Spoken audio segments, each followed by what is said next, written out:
Hello friends, NEET crash course day 2 ફરીથી બધાને welcome કરું છું. આપણે લાસ્ટ લેક્ચર જે છે એમાં યુનિટ 1 નું ચેપ્ટર 1 જે છે ફિનિશ કરેલું હતું અને આઈ હોપ તમે સેકન્ડ ચેપ્ટર જે છે પણ રીડ કરી લીધું હશે. એ સેકન્ડ ચેપ્ટર જે છે એનું આપણે ફરીથી ટૂંકમાં રિવિઝન સ્વરૂપે જે છે ફટાફટ જોઈ લઈએ. બરાબર, ચેપ્ટર જે છે એ સૌથી પહેલા થોડું થિયરિકલ પાર્ટ છે. એમાં જે થિયરિકલ પાર્ટ મોસ્ટલી નીટમાં બેઠે બેઠી લાઈન જે છે પૂછાય છે, એટલે આપણે વધારે બહુ એક્સ્ટ્રા ડિટેલ કરવા કરતા એમાં જે કન્ટેન્ટ ભાગ જે છે ડેટા આપેલો છે, બરાબર, એને આપણે મેક્સિમમ જે છે કરવાની ટ્રાય કરશું. બરાબર, એટલે ચેપ્ટર 2 જે છે બાયોલોજિકલ ક્લાસિફિકેશન, બરાબર, સજીવોનું વર્ગીકરણ સ્ટાર્ટ કરીએ. જો સૌથી પહેલા આગળ જે આવી ગયું છે ફરીથી રિપીટ થાય છે, જેમ કે ડે 2 જૈવિક વર્ગીકરણનો ઇતિહાસ સૌથી પહેલા સ્ટાર્ટ થાય છે. આપણે ફટાફટ જોઈ લઈએ. જેમ કે સૌથી પહેલા જે છે સાયન્ટિસ્ટનું નામ છે એરિસ્ટોટલ. આગળ આવી ગયું જીવ વિજ્ઞાન અને પ્રાણીશાસ્ત્રના પિતા, જેમણે બાહ્યકાર લક્ષણોને આધારે વનસ્પતિ જે છે એને 3 વિભાગમાં વહેંચેલી હતી. 3 વિભાગ કયા કયા છે? એમાં સૌથી પહેલું જે છે એ છે છોડ, બીજું છે શુપ અને ત્રીજો ભાગ જે છે એ છે વૃક્ષ. આવી રીતના 3 વિભાગ જે છે એમાં એને વહેંચનાર સૌપ્રથમ પહેલા વૈજ્ઞાનિક. એના પછી નેક્સ્ટ છે થિયોફ્રેસ્ટસ, જે વનસ્પતિ શાસ્ત્ર એટલે કે બોટની જે છે એના પિતા છે. આજે ઝૂલોજીના પિતા તરીકે એરિસ્ટોટલ, જ્યારે બોટનીના પિતા તરીકે થિયોફ્રેસ્ટસ. વનસ્પતિ વૃદ્ધિની પ્રકૃતિ જે છે એના આધારે વનસ્પતિને 4 સૃષ્ટિમાં વહેંચી. જો એના 4 વિભાગ કયા હતા? એમાં સૌથી પહેલું છે વૃક્ષ, શુપ, નાનાક શુપ અને છોડ. મતલબ જે 3 વિભાગ શરૂઆતમાં જે ભાગ હતા, બરાબર, એના બદલે એને એક વધારાનો જે છે વિભાગ જે છે એનું વર્ગીકરણ કર્યું છે, એનું નામ આપ્યું નાનાક શુપ. એટલે આવી રીતે વનસ્પતિને 4 વિભાગમાં વહેંચનાર વૈજ્ઞાનિક થશે થિયોફ્રેસ્ટસ. નેક્સ્ટ છે જે આગળ આવી ગયું છે રિપીટ થાય છે કેરોલસ લિનિયસ. વર્ગીકરણ વિદ્યા જે છે ટેક્ઝોનોમીના પિતા તરીકે ઓળખાય છે. દ્વિસૃષ્ટિ વર્ગીકરણ આપનાર વૈજ્ઞાનિક. 2 સૃષ્ટિ જે છે એમાં એણે સજીવોને વિભાજિત કર્યા, જેમ કે એમાં સૌથી પહેલું છે વનસ્પતિ સૃષ્ટિ, સેકન્ડ છે પ્રાણી સૃષ્ટિ. હવે જો 2 સૃષ્ટિમાં એને વનસ્પતિ સૃષ્ટિમાં બધા સજીવોને લઈ લીધા, જેમ કે લીલ, ફૂગ, દ્વિઅંગી, ત્રિઅંગી અને સપુષ્પી, મતલબ આવૃત અને અનાવૃત. જ્યારે સામેની બાજુ પ્રાણી સૃષ્ટિ જે છે એમાં પ્રજીવથી માંડી અને પૃષ્ઠવંશી અને અપૃષ્ઠવંશી માં બધા પ્રાણીઓનો સમાવેશ કર્યો. એટલે આ જે દ્વિસૃષ્ટિ વર્ગીકરણ પદ્ધતિ જે છે એની મર્યાદા અથવા એની ત્રુટિ શું થાય?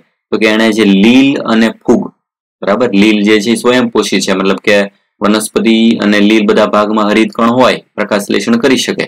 પણ ફૂગ જે છે એમાં કોષ દિવાલ હોય છે, પરંતુ હરિતદ્રવ્ય નથી હોતો, મતલબ એ પરપોષી છે.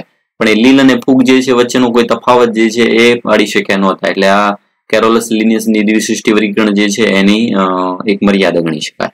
એનાથી આગળ નેક્સ્ટ જે છે વૈજ્ઞાનિક છે બેન્થમ અને હુકર, જોર્જ બેન્થમ અને જોસેફ હુકર, જેમણે બીજધારી વનસ્પતિનું સૌથી મોટું અને કુદરતી વર્ગીકરણ જે છે આપ્યું. એટલે સૌથી પહેલો ક્વેશ્ચન જે છે આ થશે કે કુદરતી વર્ગીકરણ પદ્ધતિ આપનાર વૈજ્ઞાનિક કયા થશે? જોર્જ બેન્થમ અને જોસેફ હુકર, બરાબર. એને સૌથી મોટું અને કઈ રીતે ડિટેલ વર્ગીકરણ આપ્યું જો તો જો તમે વિભાગ બીજધારી વનસ્પતિ જે છે એમાં આપેલું છે કૌંસમાં 202 કુળ.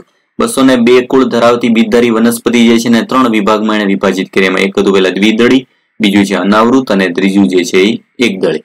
દ્વિદળી, અનાવૃત અને એકદળી, આ ત્રણેય જણ જે છે વિભાગ એમાં કૌંસમાં લખેલા છે. દ્વિદળીને 165 કુળ જે છે એમાં વિભાજિત કરી, અનાવૃતના 3 કુળ અને એકદળી જે છે એના 34 કુળ. આવી રીતે 3 વિભાગ જે છે એમાં તમે ધ્યાનથી જોશો તો ખ્યાલ આવશે એટલે દ્વિદળી અને એકદળી બંનેની વચ્ચે જે છે અનાવૃત બીજધારી જે છે એનો સમાવેશ કર્યો. હવે તમને ખ્યાલ છે કે અનાવૃત બીજધારી વનસ્પતિ જે છે એ એકદળી અને દ્વિદળી જે છે એના કરતા વધારે વિકસિત વનસ્પતિ છે. પણ આ જે વૈજ્ઞાનિક જે છે એને દ્વિદળી અને એકદળીની વચ્ચે અનાવૃત બીજધારી વનસ્પતિ મૂકી, એનો મતલબ કે એની મર્યાદા હતી. એટલે જો એની મર્યાદા દર્શાવેલી છે, જેમ કે એમણે ઉદ્વિકાસના ક્રમને ધ્યાનમાં લીધો ન હતો. એટલે આ બેન્થમ અને હુકર વર્ગીકરણ પદ્ધતિ જે છે એની મર્યાદા શું થશે? તો એને જે કઈ વર્ગીકરણ કરેલું હતું એમાં ઉદ્વિકાસ જે છે એને ધ્યાનમાં લીધેલો નહોતો, બરાબર. ઉદ્વિકાસને ધ્યાનમાં લઈએ તો ખરેખર ઉદ્વિકાસનો ક્રમ જે છે શું થાય? તો કે સાચો ઉદ્વિકાસ ક્રમ આપણે જોઈએ તો ઉદ્વિકાસ ક્રમ પ્રમાણે સૌથી પહેલી જે છે વનસ્પતિ આવશે એકદળી, એના પછી આવે દ્વિદળી, બરાબર, એની આગળની બાજુ આવે અનાવૃત. એટલે અનાવૃત બીજધારી વનસ્પતિ, પછી એકદળી, બરાબર, અને પછી દ્વિદળી, કારણ કે એકદળી અને દ્વિદળી બંને જે છે એ સપુષ્પી વનસ્પતિ છે, બરાબર, એ વધારે વિકસિત છે. એટલે આવો ક્રમ આવવો જોઈએ, એના બદલે એનો ક્રમ જે થોડોક અલગ હતો, એટલે એની મર્યાદા હતી. એના પછી આગળ બીજા વૈજ્ઞાનિક AW આઈકલર નામના વૈજ્ઞાનિક જે છે એમણે વનસ્પતિ સૃષ્ટિનું સૌપ્રથમ ઉદ્વિકાસકીય વર્ગીકરણ આપ્યું. યાદ રાખજો, ઉદ્વિકાસના આધારે જે વનસ્પતિના પૂર્વજો છે એનો જે વિકાસક્રમ છે એના આધારે સૌથી પહેલું વર્ગીકરણ આપનારી છે, સૌથી મોટું વર્ગીકરણ એ આપશે AW આઈકલર. એનું શું વર્ગીકરણ, જો તફાવત શું છે, વનસ્પતિ સૃષ્ટિને મેઇન બે વિભાગમાં વિભાજિત કરી, અપુષ્પી અને સપુષ્પી, પુષ્પ વાળી અને પુષ્પ વગરની, બરાબર. પુષ્પ જે છે નથી એમાં 3 વિભાગ, ફરીથી એકાંગી, દ્વિઅંગી અને ત્રિઅંગી. સપુષ્પીના ફરીથી 2 વિભાગ પડ્યા, અનાવૃત બીજધારી અને આવૃત બીજધારી. એટલે નીચે જો દર્શાવેલું છે ઉદ્વિકાસ ક્રમ.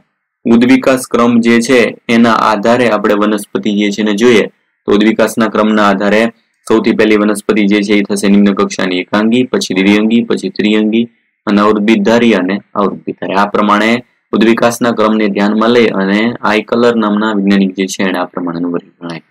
એના પછી નેક્સ્ટ છે ઓસ્વાલ્ડ ટીપો નામના વૈજ્ઞાનિક જે છે ને વનસ્પતિ સૃષ્ટિના મોટામાં મોટા ઉદ્વિકાસકીય વર્ગીકરણની રજૂઆત કરી. મતલબ કે જે આગળ આઈકલરની વર્ગીકરણ પદ્ધતિ તેનાથી પણ વધારે વિકસિત જે છે એ વર્ગીકરણ આપનારા સાયન્ટિસ્ટ, બરાબર. જો વનસ્પતિ સૃષ્ટિને એને કઈ રીતે વિભાજન કરી, સૌથી પહેલા વિભાગ પાડ્યો એકાંગી, મતલબ આપેલું છે ભ્રૂણ વિહીન, આ બાજુ લીધું છે ભ્રૂણધારી. એટલે વનસ્પતિ સૃષ્ટિનું વર્ગીકરણ જે છે ઓસ્વાલ્ડ ટીપો શેના આધારે થયું, તો ભ્રૂણની હાજરી આધારે, ભ્રૂણની હાજરીના આધારે વર્ગીકરણ પદ્ધતિ આપનાર જે છે સાયન્ટિસ્ટ કયા થશે, ઓસ્વાલ્ડ ટીપો. એને ભ્રૂણની હાજરીના આધારે, ભ્રૂણ જે છે એમાં નથી હોતું એ વનસ્પતિ થશે એકાંગી. એકાંગી જે છે એનું ઉદાહરણ તમે જાણો છો, એમાં મેઇન આવશે લીલ. એટલે બધી વનસ્પતિ જે છે એમાં એકમાત્ર લીલ જ વનસ્પતિ છે કે જે ભ્રૂણ વિહીન છે, એમાં કોઈ ભ્રૂણનું નિર્માણ થતું નથી. બાકીની બધી ભ્રૂણધારી એટલે કે વાહક પેશી વિહીન અને વાહક પેશી ધારી, ફરીથી 2 પેટા વિભાગ પડ્યા. જેમાં વાહક પેશી હોતી નથી, જલવાહક ઘનવાહક પેશી જે છે વિકસિત નથી, વિભાગ જે છે થશે દ્વિઅંગી, અને વાહક પેશી ધારી માં આવશે ત્રિઅંગી અને સપુષ્પી, મતલબ અનાવૃત અને આવૃત બંને વનસ્પતિ. એટલે સૌથી વધારે ડિટેલ અને વિસ્તૃત જે છે વર્ગીકરણ આપનાર સાયન્ટિસ્ટ જે છે થશે ઓસ્વાલ્ડ ટીપો. એના પછી જે ટેક્સ્ટ બુકમાં આપણે ભણવાનું છે, બરાબર, મેઇન જે ભાગ જે છે RH વિટેકર જે છે એની 5 સૃષ્ટિ વર્ગીકરણ પદ્ધતિ, જેમાં એને ખાસ યાદ રાખજો, નીટમાં પૂછાય છે. મુખ્ય વર્ગીકરણીય ધોરણો જે છે કયા કયા છે, તેના આધારે જે છે એ RH વિટેકર એ વર્ગીકરણ પદ્ધતિ આપેલી છે. તો એમાં 5 મુદ્દા જે છે એને ધ્યાનમાં લીધા હતા સજીવોને 5 સૃષ્ટિમાં વિભાજિત કરવા માટે.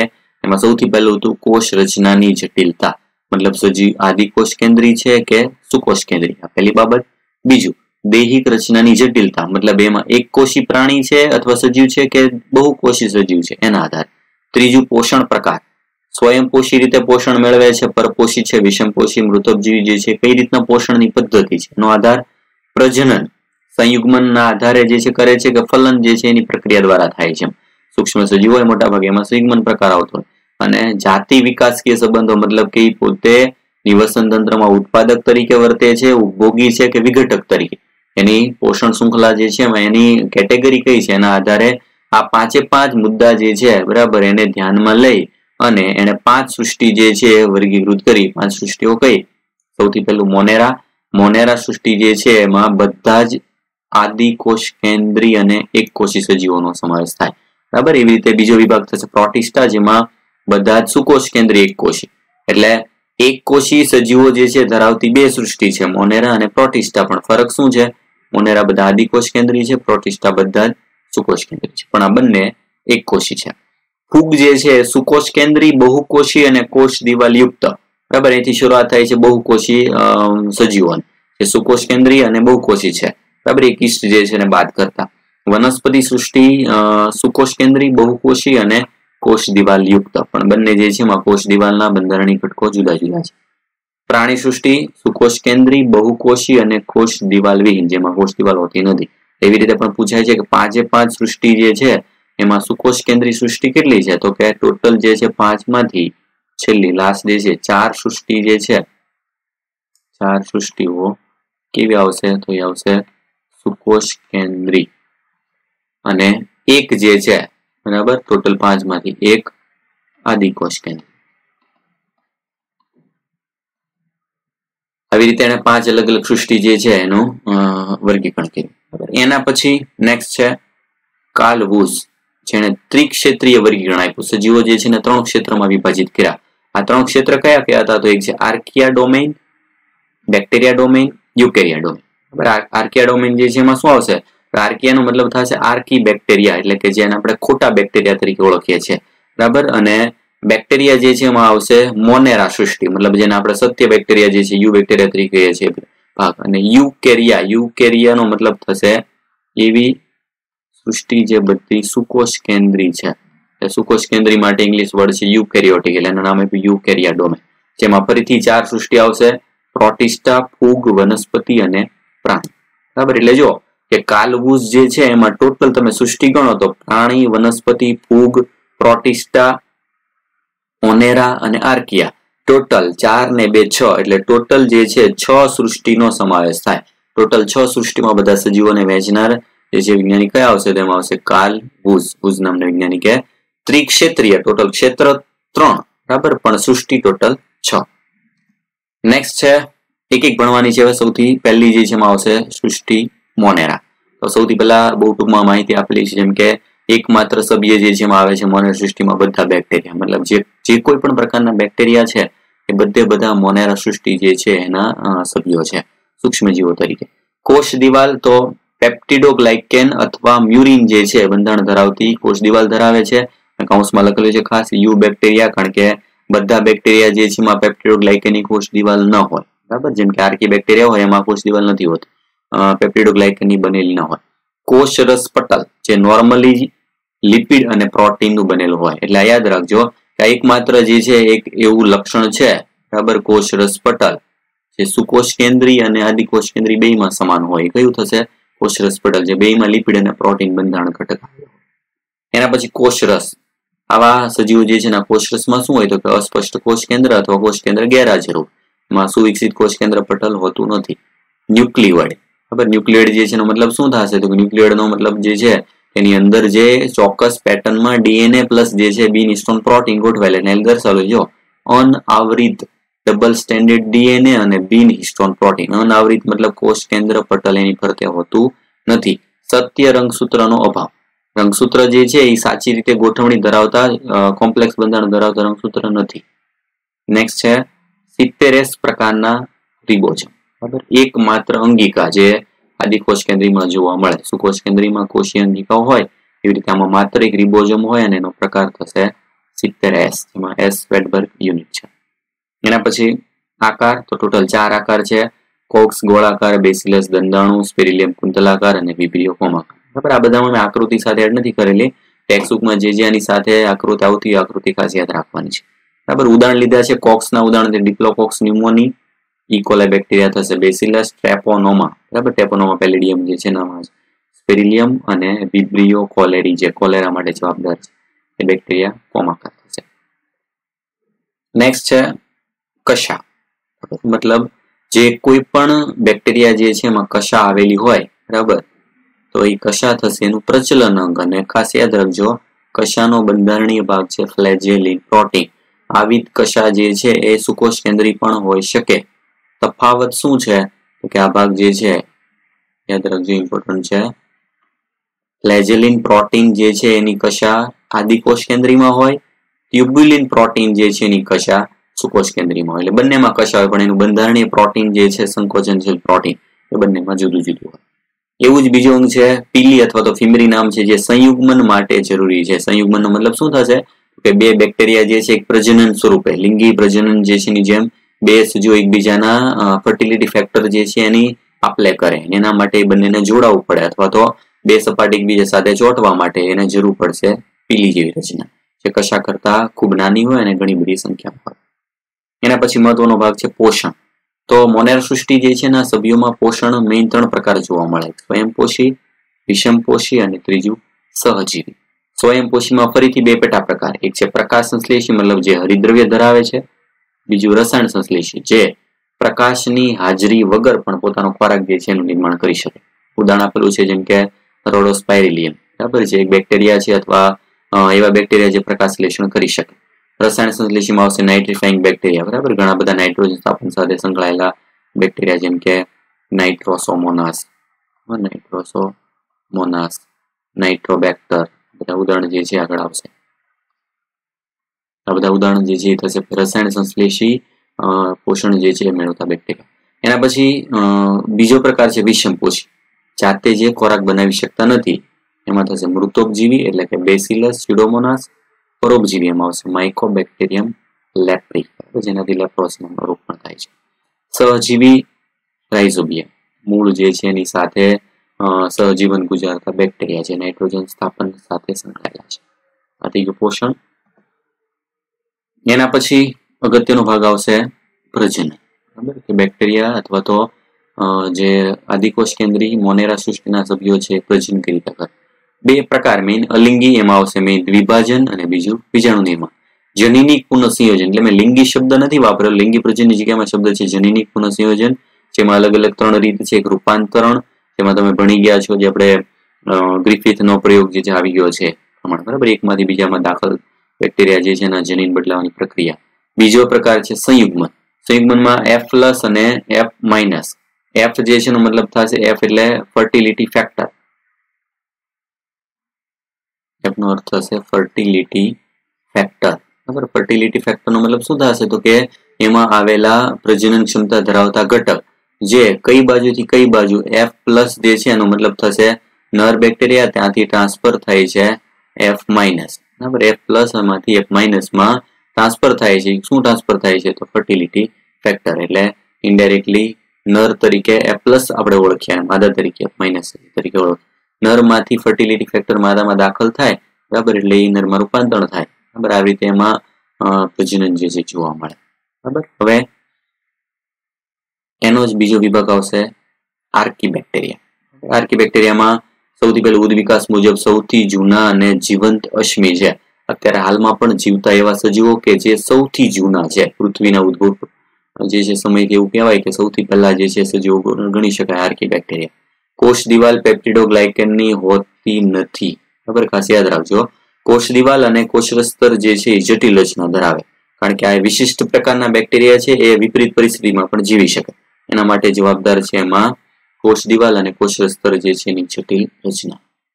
ઉદાહરણ લઈ લે. ઉદાહરણ જે છે ખાસ 3 જે છે પૂછાય છે, IMP છે. આમાં ઘણી બધી વાર જે છે આમાંથી ક્વેશ્ચન બહુ સિમ્પલ પૂછાઈ ગયો છે નીટમાં. મિથેનોજીન્સ બેક્ટેરિયા જે મિથેન વાયુ ઉત્પન્ન કરે છે, ઢોરના આમાશય જે છે એમાં આવેલ. કયું આમાશય તેમાં આવશે? પ્રથમ આમાશય. ઢોર હોય એમાં ટોટલ જે છે 2 અથવા 3 વધારે આમાશય આવેલા હોય, તેમાં આપણા જે જઠર જેવો ભાગ જે છે એ ત્રીજો આમાશય હોય, પણ પ્રથમ આમાશયની અંદર જે છે એની અંદર કોષો આવેલા હોય, કોષની અંદર બેક્ટેરિયા જે જીવતા હોય છે મિથેનોજીન્સ. બીજું છે હેલોફિલસ. હેલસ નો મતલબ થશે ક્ષાર અથવા તો લવણ. લવણયુક્ત વિસ્તારમાં સૌથી વધારે જોવા મળતા બેક્ટેરિયા, બરાબર, એ થશે હેલોફિલસ. અપ્રકાશ સંશ્લેષી છે, બરાબર, એનો મતલબ સ્વયંપોષી નથી. ત્રીજો થર્મો એસિડોફિલસ. થર્મો એટલે થશે ઉષ્મા, એસિડ ઊંચા તાપમાને અને એસિડ જે છે યુક્ત સક્રિય રહી શકનાર ગરમ પાણીના ઝરણામાં હાજર બેક્ટેરિયા. બધા કયા થશે કે થર્મો એસિડોફિલસ. મતલબ કે દાખલા તરીકે ગરમ પાણીનું ઝરણું હોય તેમાં કયા પ્રકારના બેક્ટેરિયા જે જીવંત રહી શકે, જે 80 ડિગ્રી સેલ્સિયસ જે છે એનાથી પણ વધુ તાપમાને પણ સક્રિય રહી શકે. 80 અથવા 100 ડિગ્રી સેલ્સિયસ તાપમાને કોઈ પણ સજીવ જીવંત ના રહી શકે, પણ આ એક અપવાદ જે છે એ બેક્ટેરિયા કે જે આટલા ઊંચા તાપમાને પણ સક્રિય રહી શકે છે. બીજો વિભાગ એના પછી થશે યુ બેક્ટેરિયા, અથવા બીજું નામ છે સત્ય બેક્ટેરિયા. સત્ય બેક્ટેરિયા છે તેની સામે આપણે આર્કી બેક્ટેરિયા જે છે એને કહી શકીએ કુટ બેક્ટેરિયા, કારણ કે આ સાચા બેક્ટેરિયા નથી. બેક્ટેરિયા પ્રમાણે જે લક્ષણો હોવા જોઈએ એ નથી. ફરક શું છે? સૌથી પહેલું, યુ બેક્ટેરિયા જે છે એમાં સખત કોષ દિવાલ અને ચલિત હોય તો કશા જે છે એની હાજરી હોય છે. નેક્સ્ટ, સાયનો બેક્ટેરિયા અથવા નીલ હરિત લીલ, blue green algae. Blue green algae જે છે એ ઉદાહરણ થશે યુ બેક્ટેરિયાના, જેમાં સાયનો બેક્ટેરિયા જે છે આપણે નીલ હરિત લીલ તરીકે ઓળખીએ છીએ કે જે ઓક્સિજન ઉત્પન્ન કરતા પ્રકાશ સંશ્લેષી આદિકોષ કેન્દ્રી સજીવો છે, મતલબ એવા બેક્ટેરિયા કે જેમાં હરિતદ્રવ્ય હાજર હોય. બરાબર, પ્રકાશ સંશ્લેષીનો મતલબ શું થશે? એમાં ચોક્કસ હરિતદ્રવ્ય પણ હાજર હોય. ક્લોરોફિલ, બરાબર, જેમાં આપ્યું છે હાજર રંજક દ્રવ્યો. ક્લોરોફિલ એ લીલા રંગ માટેનું રંજક દ્રવ્ય, કેરોટીનોઇડ્સ પીળા રંગ માટે, ફાઇકોસાઇનિન વાદળી રંગ માટેનું અને ફાઇકોઇરિથ્રિન લાલ રંગ માટે. ચારે ચાર જે છે માંથી કોઈ પણ એક અથવા એક કરતા વધારે રંજક દ્રવ્યો હોઈ શકે. ઉદાહરણ આપેલું છે ટ્રાઇકોડેસ્મિયમ, એક સાઇનો બેક્ટેરિયા અથવા નીલહરિત લીલ છે જે લાલ રંગની બ્લુ ગ્રીન આલ્ગી છે. મતલબ સાઇનો બેક્ટેરિયા નીલહરિત લીલનો મતલબ બધી લીલા રંગની અથવા વાદળી રંગની જ હોય એવું જરૂરી નથી. કેમ કે આમાં રંગ કયો છે? લાલ. લાલ રંગની બ્લુ ગ્રીન આલ્ગી ટ્રાઇકોડેસ્મિયમ જે રાતા સમુદ્ર જે છે એમાં લાલ રંગ માટે જવાબદાર છે. લાલ રંગના પણ દરિયો છે વિશ્વ જે છે એમાં વર્લ્ડમાં રાતા રંગના સમુદ્ર જોવા મળે, તો એમાં રાતા રંગની ભરતી આવતી હોય. એ લાલ રંગ જે છે એ શેના આધારે છે? તો એમાં રહેલી ખાસ પ્રકારની નીલહરિત લીલ જેનું નામ થશે ટ્રાઇકોડેસ્મિયમ. એના પછી સાયનોબેક્ટેરિયાના પ્રકાર: એક કોષીય સ્પાઇરુલિના ઘાસા તરીકે જે છે વપરાય છે. વસાહતી એમાં ઉદાહરણ આવશે એનાબીના, જે વસાહતી હોય મોટા ભાગે જીલેટિનનું આવરણ આવેલું હોય જે એકબીજા સાથે આવી રીતે જે છે બધા સમૂહમાં ગોઠવાય. જ્યારે એક કોષી જે છે એ સિંગલ સ્વરૂપે રહેતા હોય, અને ત્રીજો પ્રકાર જે છે તંતુમય, જેમાં તાતણમય સ્વરૂપે આવા જે છે એ બેક્ટેરિયા આવેલા હોય. એમાં ઉદાહરણ થશે ઓસિલેટોરી. એના પછીનો પ્રકાર થશે રસાયણ સંશ્લેષી. નોસ્ટોક અને એનાબીના બે મેઇન જે છે ઉદાહરણ છે, એક્ઝામ્પલ યાદ રાખવાના છે, ટેક્સ્ટ બુકમાં આપેલા છે. ખાસ પૂછાઈ ગયું છે અભિકોષ હિટ્રોસિસ્ટ. બરાબર, હિટ્રોસિસ્ટ અભિકોષ જે છે નામનો કોષ આવેલો હોય આવા સજીવોમાં જે નાઇટ્રોજન સ્થાપન કરવા માટે જરૂરી છે. નાઇટ્રોજન સ્થાપન કરે એટલે શું થાય? તો કે એમાં નાઇટ્રેટ બને, નાઇટ્રેટ હોય, એમોનિયા બને, આ ત્રણેયનું ઓક્સિડેશન થઈને એમાંથી એટીપી મેળવે. બરાબર, એટલે આવા પ્રકારના સજીવો જે છે બરાબર એ નાઇટ્રોજન સ્થાપન કરીને પોતાનો ખોરાક જે છે બનાવી શકે. મતલબ એને પ્રકાશ સંશ્લેષણની જરૂર નથી, એમાં રસાયણ જે છે એની વચ્ચે ઓક્સિડેશન પ્રક્રિયાથી પોતાનો ખોરાક નિર્માણ કરી શકે.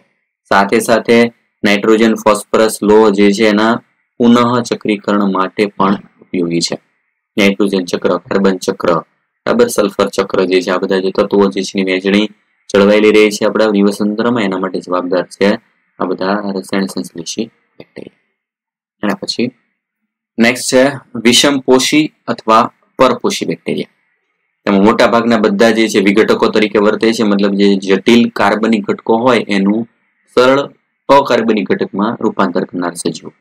મનુષ્યની ક્રિયાવિધિમાં પણ અસર કરે છે, મતલબ મનુષ્ય સાથે પણ કેટલાક જોડાયેલા છે, જેમ કે દૂધમાંથી દહીં બનાવનાર લેક્ટોબેસિલસ, એન્ટીબાયોટિક ઉત્પાદન કરનાર જેમ કે સ્ટ્રેપ્ટોમાઇસિન, શીંબી વનસ્પતિના મૂળમાં નાઇટ્રોજન સ્થાપન કરનાર જેમ કે નાઇટ્રોબેક્ટર ઉદાહરણ પૂછે, અને કેટલાક રોગકારકો પણ છે જેમ કે કોલેરા રોગ કરનાર વિબ્રિયો કોલેરી, ટાઇફોઇડ રોગ કરનાર સાલ્મોનેલા ટાઇફી, ધનુર અથવા ટીટેનસ રોગ જે થાય છે એમાં ક્લોસ્ટ્રીડિયમ ટીટેની, અને લીંબુના ચાઠા સિટ્રસ કેન્કર, લીંબુ જે છે ને ઉપર કાળા રંગના ટપકા જોવા મળે એ સાઇટ્રસ કેન્કર નામનો રોગ છે વનસ્પતિજન્ય, જેના માટે જવાબદાર બેક્ટેરિયા થશે ઝેન્થોમોનાસ સાઇટ્રી. એટલે આ શું થઈ ગયું બધા ઇનડાયરેક્ટલી? તો કે આ બધા જે છે એ ઇનડાયરેક્ટલી થશે બેક્ટેરિયા જન્ય રોગો. કયા કયા એવા રોગો છે કે જે બેક્ટેરિયાથી થાય છે? તો આ બધા બેક્ટેરિયા જન્ય રોગોના ઉદાહરણ. એના પછી અગત્યનો ટોપિક માઇકોપ્લાઝમા, એક પ્રકારનો PPLO, પ્લુરોન્યુમોનિયા લાઇક ઓર્ગેનિઝમ, બરાબર, જેનો એક સમૂહ છે જે એક કોષીય અને નાના આદિકોષ કેન્દ્રી સજીવો છે જેમાં કોષ દિવાલ હોતી નથી, અને ખાસ જે સૌથી નાના જીવંત કોષો છે. માઇકોપ્લાઝમા જે છે એવો કોષ છે કે જે સૌથી નાનો છે અને ઓક્સિજન વગર પણ જીવી શકનાર સજીવ, અથવા તો એક પ્રકારનો કોષ. પ્રાણી અને વનસ્પતિઓમાં પણ રોગકારક છે, બંનેમાં રોગ પ્રેરી છે. નેક્સ્ટ, પહેલી મોનેરા સૃષ્ટિ જે છે એની સરખામણીમાં બીજો ભાગ આવશે હવે સૃષ્ટિ પ્રોટિસ્ટા. બધા જ એક કોષી અને સુકોષ કેન્દ્રી આદિ જીવો, બરાબર, જે જૂના જે સજીવો જે છે કે જે એક કોષી બંધારણ ધરાવે છે અને સુકોષ કેન્દ્રી છે. પ્રાથમિક રીતે બધા જલજ, મોટા ભાગના બધા જે છે પાણીમાં રહે છે. એના મેઇન મુખ્ય જે છે આ 5 વિભાગ, બરાબર, ક્રાઇસોફાઇટ્સ, ડાયનોફ્લેજેલેટ, યુગ્લિનોઇડ, સ્લાઇમ મોલ્ડ અને પ્રજીવો. ખાસ જે અગત્યનું જે છે એ છે એમાં પ્રજનન. પ્રજનનના મુખ્ય બે પ્રકાર, એમાં પહેલો પ્રકાર છે અલિંગી પ્રજનન. અલિંગી પ્રજનન જે છે એમાં મુખ્યત્વે દ્વિભાજન, ડાયનોફ્લેજેલેટ, ક્રાઇસોફાઇટ્સ અને યુગ્લિનોઇડ ત્રણેયમાં દ્વિભાજન સ્વરૂપે જોવા મળે. બીજાણુ નિર્માણ જે છે સ્લાઇમ મોડમાં મોટાભાગે જોવા મળે, જેમાં પ્લાઝ્મોડિયમ જે છે ઉદાહરણ આવશે.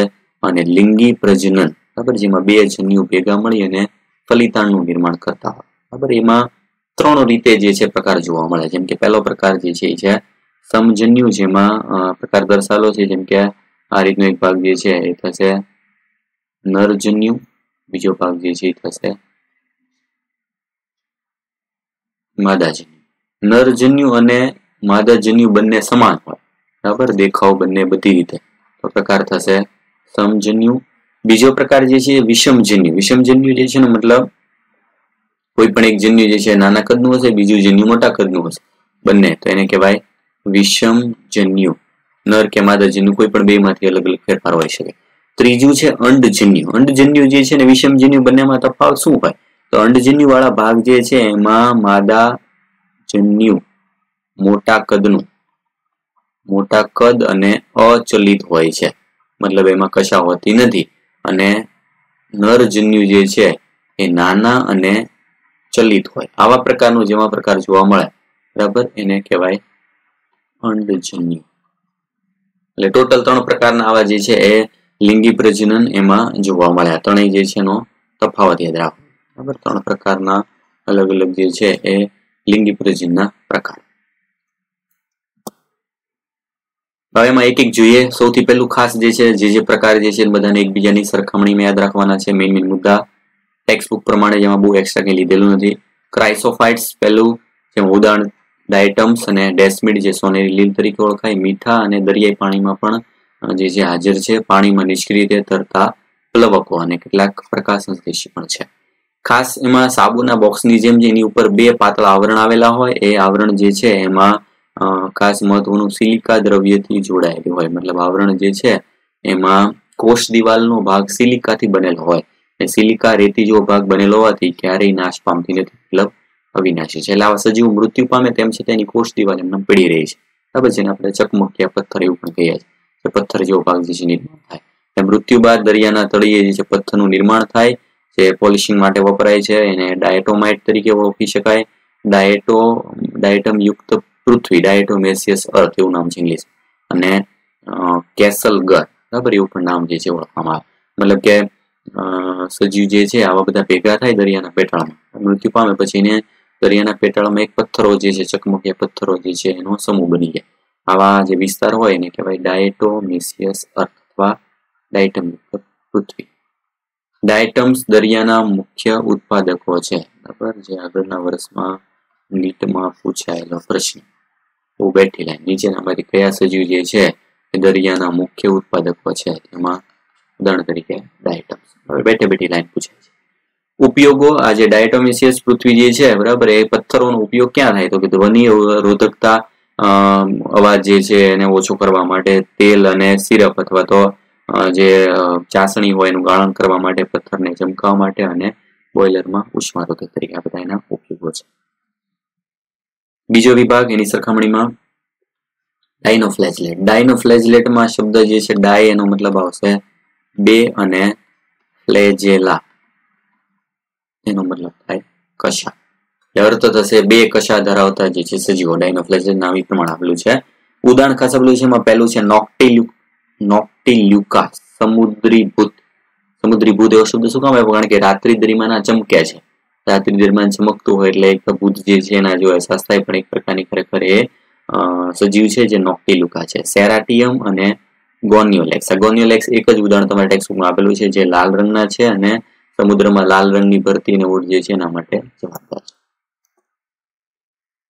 એના વિશે ખાસ મુખ્યત્વે દરિયા અને પ્રકાશસંશ્લેષી. કોષ દિવાલની બહારની સપાટી પર સેલ્યુલોઝની અક્કડ તકતી આવેલી હોય છે. બે કશા છે, એમાં એક અનુપ્રસ્થ આડી હોય, એક જે છે આયામ એટલે ઊભી હોય. નોક્ટિલ્યુકા જે છે એ રાત્રિ દરમિયાન ચમકે છે. ગોનિયોલેક્સ જેવા સજીવો ઝેર ઉત્પન્ન કરે છે અને એના લીધે માનવ અને દરિયાઈ સજીવોમાં નુકસાન થાય છે. ખાસ કરીને માછલી જેવા પ્રાણીઓ જે છે ઝેરના લીધે ભરતી દરમિયાન ભેગા થાય તો એ ઝેર ઉત્પન્ન કરે, ટોક્સિન, જેના લીધે દરિયાઈ સજીવો બધા મૃત્યુ પામે. એના પછી ત્રીજું થશે યુગ્લિનોઇડ્સ. ઉદાહરણ છે એક જ માત્ર યુગલીના વનસ્પતિ અને પ્રાણીઓને જોડતી કડી. શું કામ? બરાબર, કારણ કે વનસ્પતિ પ્રાણી બેયના ગુણધર્મો છે. મોટા ભાગે સ્થગિત મીઠા પાણીમાં હાજર. ખાસ યાદ રાખજો, બીજા બધા સજીવો જે સરખામણીમાં મીઠા પાણીમાં જ માત્ર છે, મતલબ દરિયામાં હોતી નથી, એ પણ સ્થિર પાણીમાં. બરાબર, એટલે કે ઝરણું ને નદી જે વહેતા પાણી હોય એમાં ના હોય, પણ એ તળાવ, સરોવર, આવા જે સ્થિર પાણી હોય એમાં જોવા મળે. કોષ દિવાલ હોતી નથી, એના બદલે પ્રોટીનનું બનેલું આવરણ છાદી તરીકે, જેને ઇંગ્લિશ જે છે એમાં નામ આપ્યું છે પેલિકલ. પેલિકલ નામનું એક આવરણ જે છે એમાં આવેલું હોય, જે એના દેહને વાળી શકે, નરમ બનાવે છે. બરાબર, બે ભાગ આગળ કીધા પ્રમાણે જો પ્રકાશની હાજરી હોય ત્યારે પ્રકાશલેશી છે સ્વયંપોષી છે. બરાબર, કોના જેવું? તો કે વનસ્પતિ જેવું લક્ષણ. જ્યારે પ્રકાશની ગેરહાજરી હોય ત્યારે ભક્ષણ કરે અન્ય સજીવોનું, પરપોષી છે, મતલબ પ્રાણી જેવું લક્ષણ. તો વનસ્પતિ અને પ્રાણી બંને જેવા લક્ષણ ધરાવતા હોવાથી જે છે એને નામ આપ્યું વનસ્પતિ અને પ્રાણીની જોડતી કડી. ઉચ્ચ કક્ષાની વનસ્પતિઓની જેમ રંજક દ્રવ્યો બધા હાજર છે. જે જટિલ વનસ્પતિ જે છે એમાં બધા રંજક દ્રવ્યો હોય, ક્લોરોફિલ, ઝેન્થોફિલ, એન્થ્રોસાયનિન, એવા જ બધા રંજક દ્રવ્યોમાં પણ જોવા મળે. બે કશા છે, એક ટૂંકી અને એક લાંબી કશા હાજર છે. નેક્સ્ટ એના પછીનો વિભાગ છે સ્લાઇમ મોલ્ડ. ઉપભોગી અથવા વિઘટક જે છે તરીકેની સૃષ્ટિ ગણી શકાય. મૃતોપજીવી આદિ જીવો, બરાબર, જે મૃત ઘટકો હોય એના ઉપર પોષણ પર આધારિત. અસત્ય કુટ ફૂગ, ફૂગ જેવો ભાગ જે છે પણ એ ખોટી ફૂગ છે. બરાબર, વનસ્પતિના સડતા શાખા કે પર્ણો સાથે સડતા દ્રવ્યો જે છે એને ગળી જાય છે. ફૂગનું પણ આ જ કામ છે. વિઘટક જે છે ડીકમ્પોઝર છે, એની જેમ આ પણ એના જેવું રિલેટેડ સજીવ છે. વનસ્પતિની સડતી શાખા પર આધારિત અનુકૂળ સ્થિતિમાં તેઓ એકત્ર થઈને પ્લાઝ્મોડિયમ જેવું એક સ્વરૂપ નિર્માણ કરે. ઉદાહરણ થશે પ્લાઝ્મોડિયમ, જેમાં સજીવો બધા ભેગા મળીને પ્લાઝ્મોડિયમ જેવું સ્વરૂપ બનાવે, જે વિકાસ પામી અને ઘણા બધા ફૂટ સુધી પણ લંબાઈ શકે. પ્રતિકૂળ સ્થિતિ હોય ત્યારે ફળકાયનું નિર્માણ કરે. ફળકાયનું નિર્માણ થાય જે ખૂબ જ પ્રતિકારક હોય અને વિપરીત સ્થિતિમાં પણ એ જીવિત રહી શકે. અને એ ફળકાય વાળા ભાગમાંથી બીજાણુ નિર્માણ થાય. બીજાણુ હવામાં પ્રવાહ દ્વારા જે છે ફેલાય ને એના દ્વારા નવા સજીવનું નિર્માણ કરી શકે. એટલે જો ખાસ એમાં અલગ અલગ ફૂગ જેવું લક્ષણ કયું છે સ્લાઇમ મોલ્ડમાં? એમાં ફળકાય આવેલું છે. જે ફૂગમાં હોય વનસ્પતિ જેવું લક્ષણ હતું કે એમાં બીજાણુ જે છે એની ફરતે એક દિવાલ આવેલું હોય, સાચી દિવાલ હાજર છે. અને પ્રાણી જેવું લક્ષણ કયું? તો કે એમાં પ્લાઝ્મોડિયમ જે બને સ્વરૂપ, કોષનો ભાવ છે. ફૂગ, વનસ્પતિ, પ્રાણી ત્રણેય જેવામાં લક્ષણ જે છે લીધેલા છે. એટલે સ્લાઇમ મોલ્ડ વાળા ભાગને કઈ સૃષ્ટિ જે છે એમાં લેવું એ થોડું અઘરું છે. ઉદાહરણ ટેક્સ્ટ બુકમાં આપેલું નથી, એમાં લીધેલું છે એક ઉદાહરણ ફાઇસર. એના પછી લાસ્ટ વિભાગ જે છે એ છે પ્રજીવો, પ્રોટોજુઓ. બધા પ્રજીવો જે છે એ વિષમપોષી અને ભક્ષકો કે પરોપજીવી છે. મતલબ કોઈ પણ પ્રજીવ જે છે સ્વયંપોષી નથી. તેઓ પ્રાણીઓના આદિ સંબંધી જે છે પ્રિમિટિવ્સ તરીકે ઓળખાય છે, પ્રાણીઓ સાથે સંકળાયેલા છે.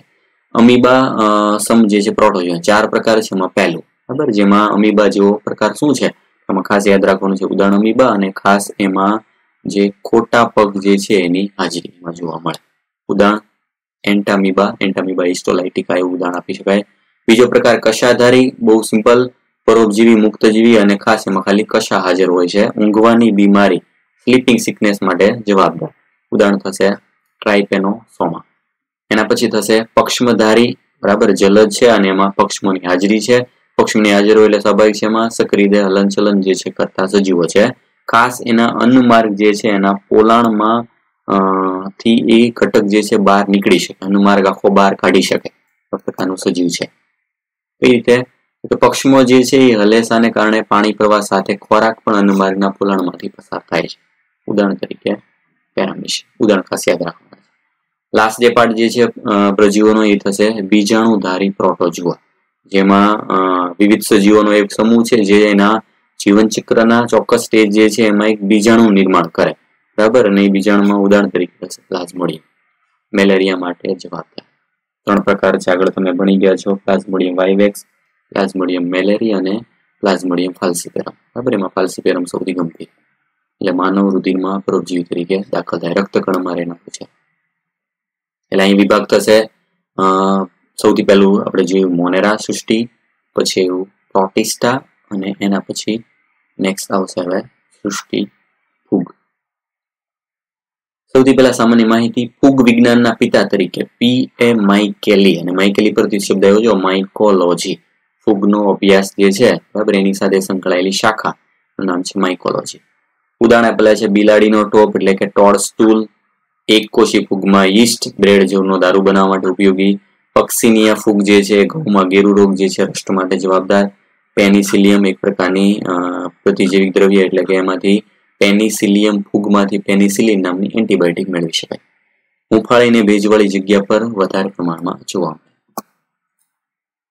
નેક્સ્ટ, યીસ્ટ સિવાયની તમામ ફૂગ તંતુમય છે. નીટમાં ક્વેશ્ચન પૂછાઈ ગયો 2018.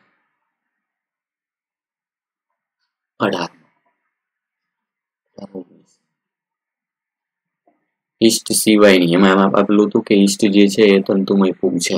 બરાબર, તે વાક્ય ખોટું હતું. યીસ્ટ એક જ જે છે એક કોષી ફૂગ છે, બાકીની બધી જે છે તંતુમય ફૂગ છે. કેવી રીતના તંતુ હોય છે જો તો એમાં આપેલું છે કવક તંતુ, પડદામય અને બીજું જે છે પડદાવિહીન. કવક તંતુ હોય એ તંતુ આવી રીતે બે પ્રકારના હોય. એક પ્રકાર જે છે એમાં આવી રીતના વચ્ચે પડદા હોય, પડદા જે છે એમાં આ જે ભાગ જે છે એ થશે પડદા, તો થશે પડદામય. એટલે સ્વાભાવિક છે કે એમાં એક એક પડદા જે છે વચ્ચે હોવાના લીધે એમાં કોષો વચ્ચે કોષ કેન્દ્ર એક હોય એટલે એક કોષ કેન્દ્રીય એ થશે પડદામય. જ્યારે બીજો પ્રકાર સામેની બાજુ વચ્ચે પડદા જેવો ભાગ નથી, કોષ કેન્દ્ર બધા જે છે એકબીજા સાથે ભેગા હોય એવું લાગે એટલે એ થશે પડદા વિહીન, જેમાં વચ્ચે કોઈ પડદા નથી, અને એ થશે બહુ કોષ કેન્દ્રીય. એમાં તંતુની વચ્ચે કોષ કેન્દ્ર જે છે ઘણા બધા આવેલા હોય એટલે આગળની સરખામણીમાં એ જે છે બહુ કોષ કેન્દ્રિત થશે. બરાબર, તો આવા તંતુ જે છે એનાથી બનતી એક જાળા જેવી રચના એને કહેવાય કવક જાળ અથવા તો માઇસેલિયમ. ઘણા બધા જે છે તંતુ ભેગા મળીને એક જાળા જેવી રચના બનાવે. એના પછી અગત્યનો ભાગ કોષ દિવાલ. ફૂગ જે છે એની કોષ દિવાલ જે છે એમાં આવશે કાઇટિન પ્લસ પોલિસેકેરાઇડ, એટલે એનું નામ છે ફંગસ સેલ્યુલોઝ. ખાસ યાદ રાખજો, વનસ્પતિ જે છે એની કોષ દિવાલમાં માત્ર સેલ્યુલોઝ હોય, જ્યારે ફૂગ જે છે એમાં ફંગસ સેલ્યુલોઝ અથવા કાઇટિન પ્લસ પોલિસેકેરાઇડ. પોષણમાં વિવિધતા જોવા મળે. મોટા ભાગે વિષમપોષી ના પ્રકાર તરીકે મૃતોપજીવી, મૃત જે છે ઘટકો પર આધાર રાખે, પરોપજીવી અને સહજીવી. સહજીવીમાં બે ઉદાહરણ છે, ખાસ કરીને યાદ રાખજો. બરાબર, જેમ કે સૌથી પહેલું છે લીલ અને ફૂગ બંનેનું મિશ્રણ લાઇકેન તરીકે ઓળખાય, અને મૂળ વનસ્પતિના મૂળ તંત્ર અને ફૂગ વચ્ચેનું સહજીવની થશે કવક મૂળ અથવા તો માઇકોરાઇઝા. પ્રજનનમાં ખાસ ઇમ્પોર્ટન્ટ અને એમાં વિવિધતા વધારે છે. ફૂગ જે છે એના બધા વિભાગ આના આધારે પડેલા છે. તો પ્રજનનના મુખ્ય બે પ્રકાર, આમ ગણીએ તો 3 પ્રકાર ટોટલ થશે. પહેલો પ્રકાર જે છે એ થશે વાનસ્પતિક પ્રજનન. વાનસ્પતિક પ્રજનન જે છે મતલબ થશે અવખંડન, ભાજન અને કલિકા સર્જન. એ ફૂગના શરીરના ટુકડા જે છે થઈ અને એમાંથી તે નવા સજીવ નિર્માણ થાય, તે થશે વાનસ્પતિક પ્રજનન. બીજો પ્રકાર જે છે એ થશે અલિંગી પ્રજનન. કણી બીજાણુ અને ચલ બીજાણુ. કણી બીજાણુ એટલે કોનિડિયોસ્પોર અને ઝૂસ્પોર. આ બે પ્રકારના બીજાણુ દ્વારા અલિંગી પ્રજનન થશે. અને ત્રીજો પ્રકાર છે લિંગી પ્રજનન. બરાબર, જે અંડ બીજાણુ, ધાની બીજાણુ અને પ્રકણી બીજાણુ. ઇંગ્લિશ નામે પણ સાથે યાદ રાખજો, ઓસ્પોર, આસ્કોસ્પોર અને બેસિડોસ્પોર નામના 3 બીજાણુ જે છે નિર્માણ કરશે. અલગ અલગ પ્રકારના બીજાણુ છે એમાં ખાસ યાદ રાખજો, કણી બીજાણુ અને ચલ બીજાણુ અલિંગી માટે વપરાય, અને અંડ બીજાણુ, ધાની બીજાણુ અને પ્રકણી બીજાણુ લિંગી પ્રજનન સાથે સંકળાયેલા બીજાણુ. આ બધા બીજાણુનું નિર્માણ કરવા માટે એમાં આવેલી રચના છે ફળકાય. ફળકાય નામની રચના હોય એમાંથી એમાં બીજાણુનું નિર્માણ થતું હોય. જોઈએ કે જો ફૂગમાં લિંગી પ્રજનનના તબક્કાઓ. ફૂગમાં લિંગી પ્રજનન જે છે કઈ રીતે થાય? એમાં પહેલું સ્ટેજ જે છે એ થશે જીવરસ સંયુગ્મન, એટલે કે બે જન્યુના અથવા તો બે જન્યુ ધરાવતા કોષો જે છે એના જીવરસ જોડાય. દર્શાવેલ જો બે કવક તંતુ લઈ શકીએ અથવા બે દેહી કોષો પણ લઈ શકીએ. બે દેહી કોષો જે છે એમાં પણ આવું લિંગી પ્રજનન ફૂગમાં જોવા મળે. બે કવક તંતુ એની અંદર જે છે આ ભાગ દર્શાવેલા છે, ભાગની અંદર એક એક જે છે જન્યુમાં કોષ કેન્દ્ર દર્શાવેલા છે. એમાંના બંને જે છે એકબીજા સાથે જોડાય, આ જોડાવાની પ્રક્રિયા થશે જીવરસ સંયુગ્મન. મતલબ કે બે કોષો આવી રીતે બંને ભાગ જે છે અલગ અલગ છે, બંને એકબીજા સાથે જોડાવાની પ્રક્રિયા એ થશે જીવરસ સંયુગ્મન. જીવરસ સંયુગ્મન થવાથી એક જ કોષ જે છે એમાં બે કોષ કેન્દ્રનું નિર્માણ થાય એટલે એને કહેવાય દ્વિકોષ કેન્દ્રી સ્થિતિ. પહેલા શું હતું જો કે બંને કોષો સ્વતંત્ર અલગ હતા, એમાં બેમાં એક એક કોષ કેન્દ્ર. આવા બંને જોડાઈ જાય એટલે બેના જીવરસ ભેગા થયા, કોષ કેન્દ્ર જે જુદા છે, કોષ કેન્દ્ર જુદા હોય અને જીવરસ જોડાઈ જાય એ સ્થિતિ એટલે વચ્ચેનું સ્ટેજ છે એને શું કહેવાય મધ્યવર્તી સ્થિતિ. મધ્યવર્તી સ્થિતિનું નામ થશે દ્વિકોષ કેન્દ્રી સ્થિતિ. બરાબર, એટલે આમાં દ્વિકોષ કેન્દ્રી તબક્કો તરીકે ઓળખવામાં આવ્યું. બંનેના કોષ કેન્દ્ર જે છે પછીનો તબક્કો થશે જો કોષ કેન્દ્ર સંયુગ્મન, મતલબ કે બેના કોષ કેન્દ્ર હવે જોડાશે. કોષ કેન્દ્ર એકબીજા સાથે જોડાઈ જાય. બરાબર, એક જ કોષમાં બે કોષ કેન્દ્ર બે સાથે જોડાઈ જાય અને બે કોષ કેન્દ્ર જોડાઈ જાય એટલે આ બંને અવસ્થા જે છે જે n હતી, બરાબર, એ નિર્માણ થઈ 2n. જે કોષ કેન્દ્ર જે છે એ જોડાય એટલે આ 2n અવસ્થામાંથી ત્રીજો તબક્કો થશે અર્ધીકરણ. 2n નું આગળ આવી ગયું પ્રમાણે અર્ધીકરણ થાય એટલે અર્ધીકરણ થવાથી nn જે છે એવા ટોટલ 4 જે છે એકકીય બીજાણુનું નિર્માણ થશે. ટોટલ 4 એકકીય બીજાણુનું નિર્માણ થશે. એટલે ટોટલ જે છે આ 3 સ્ટેપ. બરાબર, સૌથી પહેલો ભાગ જે છે પહેલું સ્ટેપ એ થશે જીવરસ સંયુગ્મન, બીજું સ્ટેપ જે છે થશે કોષ કેન્દ્ર સંયુગ્મન, અને ત્રીજું સ્ટેપ જે છે થશે અર્ધીકરણ. આ જે લિંગી પ્રજનનના ટોટલ 3 તબક્કા એ આપણે દર્શાવી જો એક બીજાણુનું નિર્માણ. ખાસ જો આપેલું છે આસ્કોમાઇસેટિસ અને બેસિડિયોમાઇસેટિસ ફૂગ જે છે એમાં મધ્યવર્તી તબક્કો દ્વિકોષ કેન્દ્રી જોવા મળે. એટલે આજે દર્શાવેલું છે ને કે મધ્યવર્તી સ્થિતિ જે છે જોવા મળે. શેમાં જોવા મળે તો ખાસ આસ્કોમાઇસેટિસ અને બેસિડિયોમાઇસેટિસ આ બંને જે છે એ ફૂગમાં મધ્યવર્તી દ્વિકોષ કેન્દ્રી સ્થિતિ જોવા મળે. હવે એના પ્રકારો ફૂગ જે છે એમાં શેના આધારે તો કવક જાળ કેવી છે, બીજાણુ નિર્માણ જે છે કેવા પ્રકારનો છે, ફળ કઈ કેવા પ્રકારનું છે, એના આધારે ટોટલ જે છે આમાં 4 વિભાગ વહેંચેલા છે ફાઇકોમાઇસેટિસ, આસ્કોમાઇસેટિસ, બેસિડિયોમાઇસેટિસ અને ડ્યુટેરોમાઇસેટિસ. એમાં એક એક જોઈએ જો ખાસ 4 જે છે ને સરખામણીમાં કમ્પેરની આધારે યાદ રાખવાનું કે 4 માં તફાવત શું છે. સૌથી પહેલું જો ફાઇકોમાઇસેટિસ, બીજું નામ છે આલ્ગલ ફંગાઈ, લીલ ફૂગ, લીલમય ફૂગ. બરાબર, લીલ ફૂગ જે છે એવું એમાં આવેલું છે. જલજ નિવાસનમાં જોવા મળે, ભીના ભેજવાળા સડતા લાકડા પર અને અવિકલ્પી પરોપજીવી. બરાબર, એને ફરજિયાત બીજા કોઈ સજીવ જે સાથે વિકલ્પી તરીકે રહેવું પડે એમ, મતલબ કે લીલ સાથે જોડાયેલ ફૂગ. શું કામ આવું? કારણ કે લીલ માંથી એને ફૂગ જે છે એમાં પોષણ મળશે. ખોરાક જે છે એ મેળવવા માટે બીજા ઉપર આધારિત રહેવું પડે, એને કહેવાય અવિકલ્પી પરોપજીવી. કવકજાળ પડદાવિહીન અને બહુકોષ કેન્દ્રીય. બરાબર, એકમાત્ર જે છે પ્રકાર છે ફાઇકોમાઇસેટિસ જેમાં માત્ર કવકજાળ પડદાવિહીન હોય, બાકીની બધી જે છે એમાં પડદાયુક્ત આવશે, યાદ રાખજો. અને પડદાવિહીન હોય એટલે આગળ કીધું પ્રમાણે બહુકોષ કેન્દ્રીય હોય, કારણ કે વચ્ચેના ભાગમાં કોઈ પડદા નથી એટલે કોષ કેન્દ્ર જે છે એની સંખ્યા કરતા વધી જાય. અલિંગી પ્રજનન ચલિત કે અચલિત બીજાણુ જે છે એના દ્વારા થાય છે. બીજાણુ ધાની જે છે એમાંથી અંતર્ગત બીજાણુનું નિર્માણ થાય, મતલબ આવી રીતના કોઈ બીજાણુ ધાની હોય, બરાબર, આ બીજાણુ ધાની જેવી રચના છે એમાં બીજાણુ જે છે એનું નિર્માણ અંદરની બાજુ થશે તો એને કહેવાય અંતર્જાત બીજાણુ. આ થશે બીજાણુ ધાની. લિંગી પ્રજનન બે જન્યુના જોડાણથી. બરાબર, જન્યુ જોડાણ થાય એટલે એમાંથી ફલિતાંડ બને અને જન્યુ જે છે આ બંને સમાન હોય તો સમજન્યુ, જુદા જુદા હોય તો વિષમજન્યુ અથવા તો અંડીજન્યુ, બેમાંથી કોઈ પણ પ્રકારનું જન્યુ હોઈ શકે.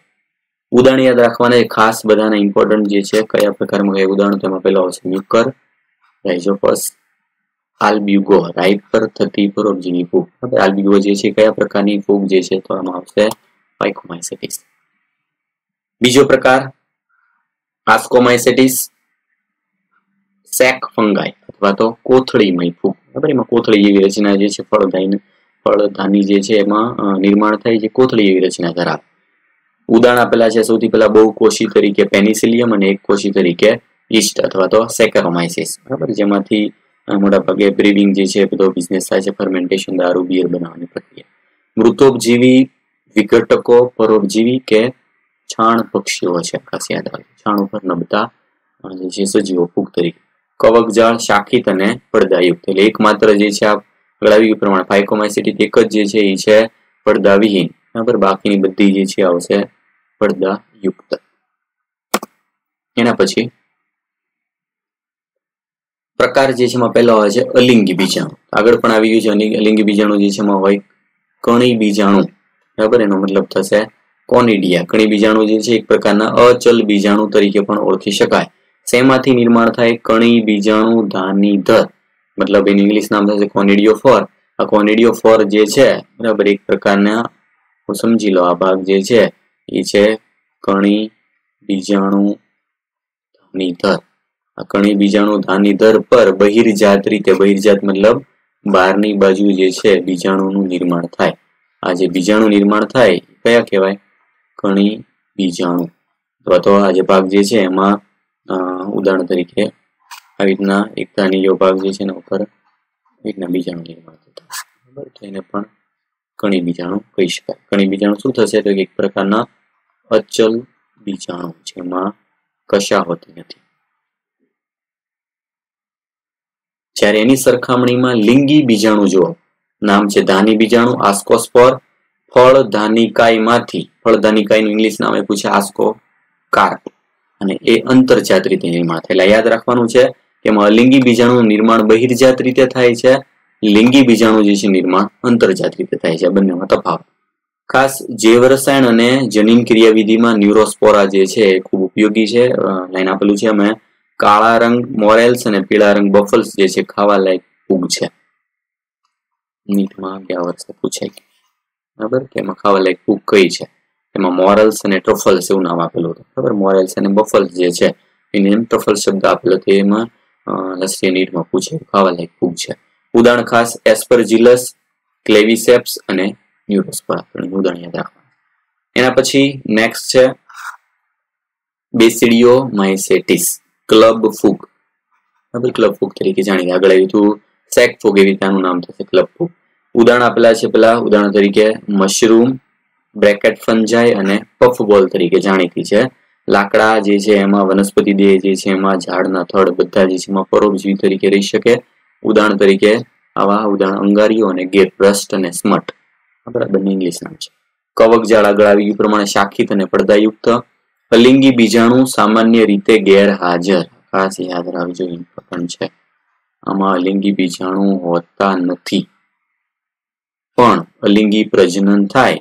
અલિંગી પ્રજનન કઈ રીતે? અલિંગી પ્રજનનનો એક પ્રકાર ગણી શકાય છે વાનસ્પતિક પ્રજનન. એમાં અવખંડન સ્વરૂપે એમાં પ્રજનન જોવા મળે, પણ કોઈ બીજાણુ જે છે અલિંગી હોતા નથી. બીજો પ્રકાર એમાં થશે લિંગી પ્રજનન. તો લિંગી પ્રજનનમાં લિંગી અંગો ગેરહાજર, પરંતુ ખાસ યાદ રાખજો લિંગી અંગો જે છે ગેરહાજર છે, તો એમ છતાં એમાં લિંગી પ્રજનન થાય કઈ રીતે? તો કે એમાં બે દૈહિક કોષો હોય, સોમેટિક કોષો, એના વચ્ચે જીવરસ સંયુગ્મન થાય. તો આ દૈહિક કોષો દર્શાવ્યા છે એક એક કોષ કેન્દ્ર વાળા, એમાં દ્વિકોષ કેન્દ્રીય રચના બને, બે કોષોના જીવરસ જોડાઈ જાય, એટલે એક કોષમાં બે કોષ કેન્દ્ર બની જશે, એ જીવરસ સંયુગ્મન તરીકે ઓળખાય. આવા જોડાયેલા ભાગ જે છે પ્રકણી બીજાણુ ધાનીનું નિર્માણ કરે છે અને કહેવાય બેસિડિયમ. બેસિડિયમમાં કોષ કેન્દ્ર સંયુગ્મન થાય, બે કોષ કેન્દ્ર જોડાઈ જશે, બરાબર, એનું અર્ધીકરણ થાય, અર્ધીકરણમાં 2n માંથી n જે છે એનું નિર્માણ થશે, જે પ્રકણી બીજાણુ બેસિડિયોસ્પોર તરીકે ઓળખાય, જે ફરીથી બહિર્જાત રીતે નિર્માણ થાય છે, બરાબર. ઉદાહરણ તરીકે મશરૂમ અથવા એગેરિક્સ, યુસ્ટિલાગો, ખાસ યાદ રાખજો. પક્ષીનિયા જે છે ગેરુ રોગ માટે જવાબદાર છે, અંગારીઓ જે છે એના માટે યુસ્ટિલાગો નામની ફૂગ, બરાબર. એ કયા પ્રકારની છે? તેમાં પ્રકાર આવશે બેસિડિયોમાઇસેટિસ. લાસ્ટ છે યુટેરોમાઇસેટિસ, અપૂર્ણ ફૂગ. શું કામ અપૂર્ણ ફૂગ? કારણ કે આ ફૂગ જે છે એમાં માત્ર અલિંગી અને વાનસ્પતિક તબક્કાઓ જ ઓળખાણા છે, બરાબર. અલિંગી અને વાનસ્પતિક તબક્કાઓ જ ઓળખાણા છે, મતલબ કે એમાં કોઈ લિંગી પ્રજનન વાળો ભાગ જે છે એ ઓળખાયેલો નથી. લિંગી તબક્કા વિશે કોઈ માહિતી નથી. જ્યારે લિંગી પ્રજનનના તબક્કામાં ઓળખાઈ જાય તો એને પછી ચોક્કસ ગ્રુપમાં મૂકી દેવામાં આવે. અલિંગી પ્રજનન જોવા મળે છે કયા સ્વરૂપે? તો યાદ રાખજો, એકમાત્ર કણી બીજાણુ કોનિડિયા દ્વારામાં અલિંગી પ્રજનન જોવા મળે. કવકજાળ આગળની જેમ જ શાખિત અને પડદાયુક્ત. પોષણ ખાસ કરીને મૃતોપજીવી કે પરોપજીવી તથા મોટા ભાગના બધા વિઘટકો તરીકે વર્તે છે. ખાસ ઉપયોગ જે છે એમાં ખનિજોના ચક્રીયકરણમાં ઉપયોગી થતો એક ફૂગનો વિભાગ થશે ડ્યુટેરોમાઇસેટિસ. ઉદાહરણ ઓલ્ટરનેરિયા, કોલિકોટ્રાઇકમ અને ટ્રાઇકોડર્મ. ત્રણ જે છે ફૂગ એ થશે ડ્યુટેરોમાઇસેટિસ. જો એના પછી નેક્સ્ટ આવે છે વનસ્પતિ સૃષ્ટિ અને પ્રાણી સૃષ્ટિ. પણ આ બંને ચેપ્ટર આપણે આગળ જે છે ડિટેલમાં ભણવાના છે. આમાં બહુ ટૂંકમાં માહિતી આપેલી છે. જો બધા જ સુકોષ કેન્દ્રીય હરિદ્રવ્ય ધરાવતા સજીવો, વિષમપોષી વનસ્પતિઓ પણ છે. મતલબ કે બધી જ વનસ્પતિ સ્વયંપોષી હોય એવું જરૂરી નથી. જેમ કે અમુક કીટપક્ષી પણ હોય. કીટપક્ષી કોણ હોય? તો કે જે કીટકોમાંથી નાઇટ્રોજન યુક્ત દ્રવ્યો મેળવે. નાઇટ્રોજન યુક્ત દ્રવ્ય જે છે એમાંથી એમિનો એસિડનું નિર્માણ થાય અને એમિનો એસિડમાંથી એ પ્રોટીનનું નિર્માણ કરે. બરાબર? આ રીતે પ્રોટીન નિર્માણ કરવા માટે એને કીટકો જે છે એમાંથી પોતાનો ખોરાક મેળવે. ઉદાહરણ તરીકે અર્કજવર, બ્લેડર વોટ અને વિનસનો મક્ષીપાસ, વિનસ ફ્લાયટ્રેપ. આ બે ઉદાહરણ યાદ રાખવાના છે કે જે સ્વયંપોષી વનસ્પતિ નથી. બરાબર? એવી જ રીતે પરોપજીવી વનસ્પતિ તરીકે અમરવેલ, જે બીજા બધા વનસ્પતિ હોય એના થડ ફરતે વીંટળાયેલી હોય. બરાબર? એના પછી કોષ દિવાલ. તો આ વનસ્પતિ જે છે બધામાં એમાં કોષ દિવાલ બનેલી હોય સેલ્યુલોઝની, અને આગળ આપ્યું પ્રમાણે વિસ્તૃત માહિતી આપણે આગળના ચેપ્ટરમાં ભણવાની. બરાબર? નેક્સ્ટ આવે છે આના પછી પ્રાણી સૃષ્ટિ. એટલે એ પણ લખેલું નથી કારણ કે આપણે પ્રાણી સૃષ્ટિ આખો જે છે એનિમલ કિંગડમ અલગથી ચેપ્ટર ભણવાનું. ખાસ હવે અગત્યનો ટોપિક જે છે સ્ટાર્ટ થાય છે એ છે વાયરસ, વિરોઇડ, પ્રિયોન્સ. આ ત્રણેય એ અકોષીય સજીવો છે. અને ચોથું છે લાઇકેન, જેનો સમાવેશ વિટેકરની 5 સૃષ્ટિમાં થતો નથી. ખાસ યાદ રાખજો. એટલે ક્વેશ્ચન કઈ રીતે પૂછાય? નીચેનામાંથી કયું વિટેકરના વર્ગીકરણ પ્રમાણે અપવાદ છે? તેમાં જે છે આ ચારે નામ આવશે. વાયરસ, વિરોઇડ અને પ્રાયન્સ એ અકોષીય સ્વરૂપ છે, એમાં કોઈ કોષીય રચના નથી. અને લાઇકેન જે એક સહજીવી સ્વરૂપ છે એ પણ વિટેકરની 5 સૃષ્ટિ વર્ગીકરણમાં એનો કઈ સમાવેશ નથી કરે. બરાબર? હવે એમાં એક એક જોઈએ. એમાં સૌથી પહેલો અગત્યનો જે ઇમ્પોર્ટન્ટ પાર્ટ જે છે એ છે વાયરસ. ખાસ ઇમ્પોર્ટન્ટ છે, એમાંથી વારંવાર ક્વેશ્ચન રિપીટ થાય છે. વાયરસ જે છે એમાં સૌથી પહેલું સજીવ અને નિર્જીવને જોડતી કડી. બરાબર? સજીવ પણ નથી અને નિર્જીવ પણ નથી, બંને જે છે એ જોડતી કડી. કોષની બહારની બાજુ પ્રોટીનનું સ્ફટિકમય આવરણ આવેલું છે અને એ અકોષીય સ્વરૂપ છે, એમાં કોઈ કોષીય આયોજન નથી. યજમાન કોષને ચેપ લગાડે છે, એમાં સ્વયંજનન કરે છે અને પછી યજમાનને મારી નાખે છે. શબ્દ લુઈ પાશ્વર સૌથી પહેલા આગળ આવી ગયું છે, જેનો વાયરસનો અર્થ આપ્યો હતો એક ઝેર અથવા તો વિષ જે છે રસાયણ. એના પછી નેક્સ્ટ આવે છે દિમિત્રી ઇવાનોસ્કી નામના એક સાયન્ટિસ્ટ જે છે એને તમાકુમાં કીરમી રોગ થવા માટે જવાબદાર રોગકારક તરીકે જે છે વાયરસને વર્ણવ્યો. બીજું કે બેક્ટેરિયાથી પણ કદમાં નાના છે, એટલે બેક્ટેરિયા પ્રૂફ ફિલ્ટર હોય એમાંથી પણ એ પસાર થઈ શકે. એના પછી એક સાયન્ટિસ્ટ છે એમ.ડબલ્યુ. બેઇજેરિનેક. એમ.ડબલ્યુ. બેઇજેરિનેક જે છે એણે કીધું કે તમાકુમાં ચેપ લગાડનાર રસાયણ જે છે એક જીવંત રસાયણ છે. ચેપકારક જીવંત રસાયણ કોન્ટાજિયમ વાઇવમ ફ્લુઇડમ. બરાબર? નીટમાં પૂછાયું. બરાબર? કોન્ટાજિયમ વાઇવમ ફ્લુઇડમ જે છે એ શું છે? તો કે એક પ્રકારનું એક જીવંત રસાયણ છે. એક રસાયણ કે જે જીવંત છે, બીજા સજીવમાં દાખલ થઈ અને પોતાની અસર દર્શાવે છે, વાયરસ છે. બરાબર? એના પછી ડબલ્યુ.એમ. સ્ટેનલી જે છે એને એવું કીધું કે વાયરસને સ્ફટિકમય બનાવી શકાય. ના, જે સ્ફટિકમય બનાવનાર ઘટક જે છે એ પ્રોટીન આવરણ હાજર છે. ચોક્કસ યજમાન કોષની બહારની બાજુ નિષ્ક્રિય હોય છે. જ્યાં સુધી વાયરસ જે છે કોઈ સજીવ કોષમાં દાખલ ન થાય ત્યાં સુધી નિષ્ક્રિય હોય. જેવો યજમાન કોષમાં દાખલ થઈ જાય, બરાબર, એટલે પોતે એક સક્રિય સજીવ તરીકે વર્તે. ખાસ વાયરસ અવિકલ્પી પરોપજીવી છે. મતલબ વાયરસ જે છે એનો મતલબ શું થાય? ક્યારેય વાયરસનું સ્વતંત્ર કોઈ અસ્તિત્વ નથી.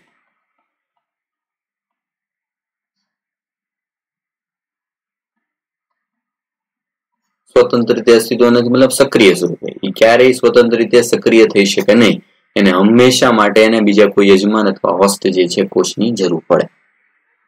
એના પછી બીજું, વાયરસ જે છે એમાં જનીન દ્રવ્ય તરીકે ડીએનએ આવેલું હોય અથવા આરએનએ આવેલું હોય, પણ એક સાથે બંને ક્યારેય ના હોય. યાદ રાખજો, કોઈ પણ વાયરસ હોય એમાં કાં માત્ર ડીએનએ હશે કાં માત્ર આરએનએ હશે, બંને એક સાથે ક્યારે આવેલા ન હોય.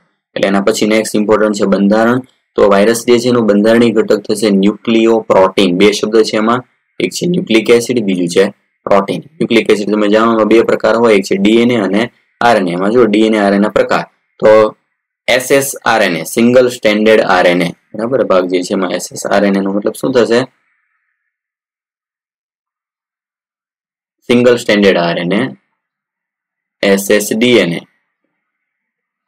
સિંગલ સ્ટેન્ડર્ડ ડીએનએ, તેની સરખામણીમાં dsRNA ડબલ સ્ટેન્ડર્ડ, બરાબર, જેમાં બે સ્ટેન્ડ જે છે આવેલા હોય આવી રીતે, જ્યારે dsDNA એકબીજા સાથે આ રીતે કુંતલાકાર વીંટળાયેલા છે.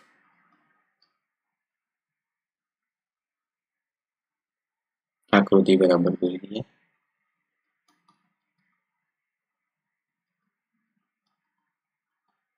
ડબલ સ્ટેન્ડર્ડ ડીએનએ અને ડબલ સ્ટેન્ડર્ડ આરએનએ જે છે એમાં માત્ર આ તફાવત છે. ફરીથી જોઈએ, ડીએનએ ડબલ સ્ટેન્ડર્ડ ડીએનએ એટલે આવી રચના થશે.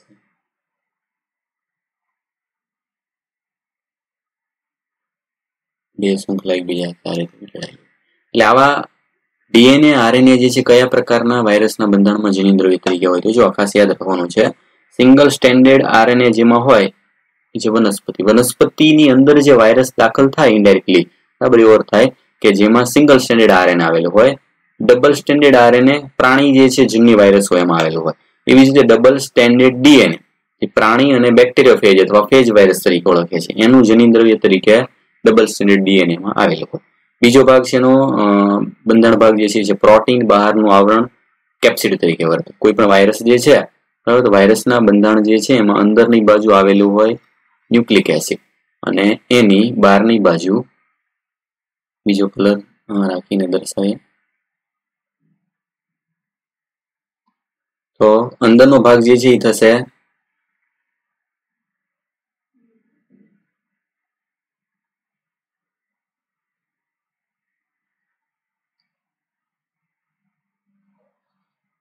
આ રીતે દર્શાવી શકીએ.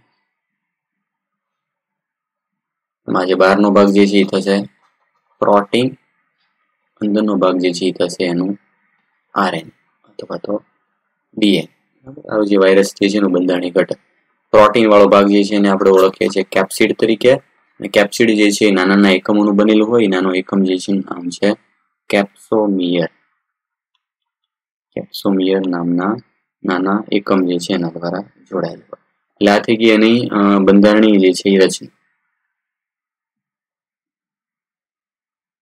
એના પછી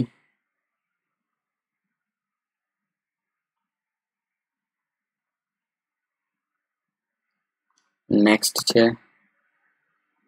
અગત્યનું વાયરસજન્ય રોગો. કયા કયા રોગો છે જે વાયરસથી થાય છે? તમે ઉદાહરણ તરીકે ગાલપચોળિયું, મમ્સ, સ્મોલ પોક્સ, વિસર્પિકા મતલબ હર્પીસ, શરદી સાથેનો તાવ, ઇન્ફ્લુએન્ઝા અથવા જેને ખાલી ફ્લૂ કહે છે, અને એઇડ્સ. આ બધા પ્રાણીજન્ય જે છે પ્રાણીજન્ય વાયરસથી થતા રોગો છે.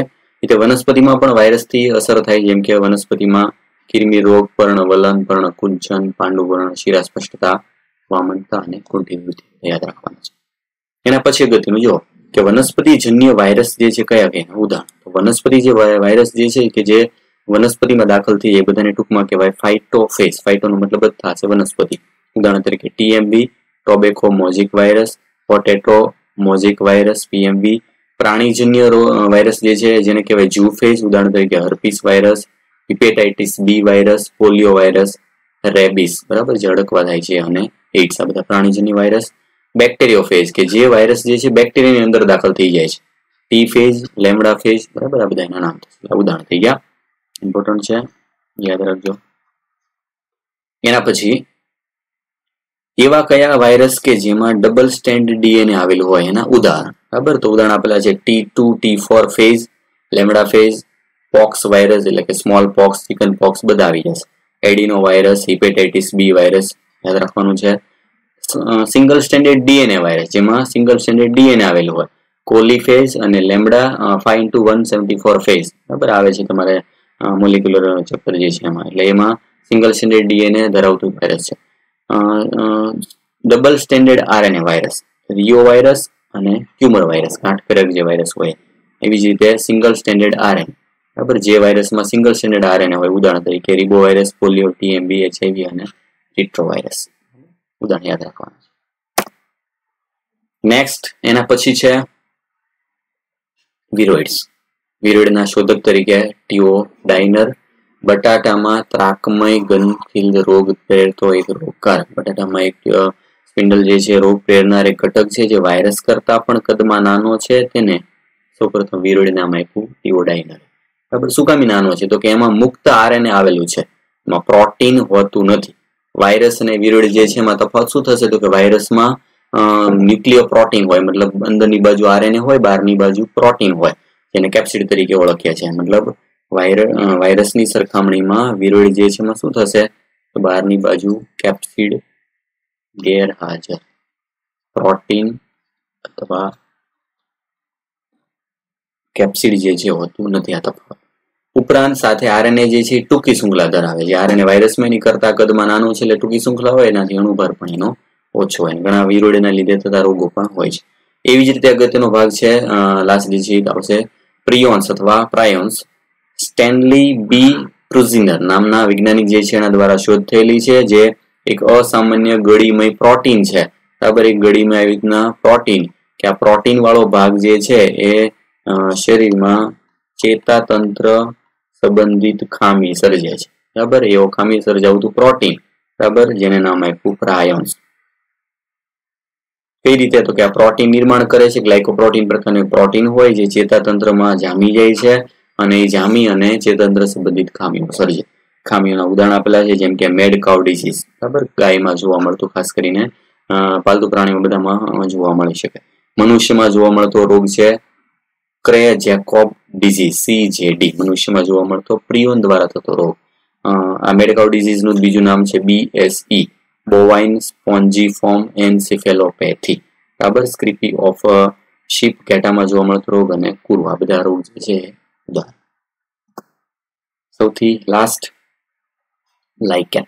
બરાબર, લીલ અને ફૂગ જે છે વચ્ચેનો સહજીવી સહવાસ, જેમાં લીલ જે છે ફાઇકોબાઇન્ડ તરીકે ઓળખાય, ફૂગ જે છે માઇકોબાઇન્ડ તરીકે ઓળખાય. લીલ જે છે સ્વયંપોષી હોય, ફૂગ હોય વિષમપોષી. એક ખોરાક બનાવશે, બીજું જે છે એ પોષક દ્રવ્ય અને પાણીનું શોષણ કરશે. બંને એકબીજાને લાભદાયી સંબંધ પૂરો પાડે એટલે થશે સહજીવી સંબંધ. બરાબર, સાથે લાઇકેન જે છે ખૂબ સારા પ્રદૂષણના સૂચક છે. બરાબર, એક પ્રકારના પોલ્યુશન ઇન્ડિકેટર તરીકે વર્તે, પોલ્યુશન ઇન્ડિકેટર તરીકે વર્તે છે. બરાબર, કારણ કે પ્રદૂષિત વિસ્તાર હોય ત્યાં તે જોવા મળતા નથી. મતલબ કે કોઈ પણ જગ્યાએ જો લાઇકેન જોવા મળે, બરાબર, એનો મતલબ એ પ્રદૂષણ રહિત છે. બરાબર, એવી રીતે આપણે પ્રદૂષણ સૂચક તરીકે લાઇકેન જે છે એનો ઉપયોગ કરીએ છીએ. બરાબર, એટલે આ રીતે ચેપ્ટર અહીંયા પૂરું થાય છે. ફરીથી રીડ કરી લેવાનું છે તમારે, અને જે કંઈ પણ એડિશનલ પાર્ટ આપણે કરાવેલો છે એડિશનલ પાર્ટ તમારે એડ કરી દેવાનો છે. બરાબર, અને નેક્સ્ટ આપણે આના પછી થર્ડ ચેપ્ટર જે છે, બરાબર, જે વનસ્પતિ સૃષ્ટિ, પ્લાન્ટ કિંગડમ, એના પછી શરૂ કરશું. એટલે તમારે રીડ કરી લેવાનું છે. બરાબર, અને સાથે સાથે જે મેઇન ઇમ્પોર્ટન્ટ પાર્ટ જે છે એને યાદ કરતા જવાનું.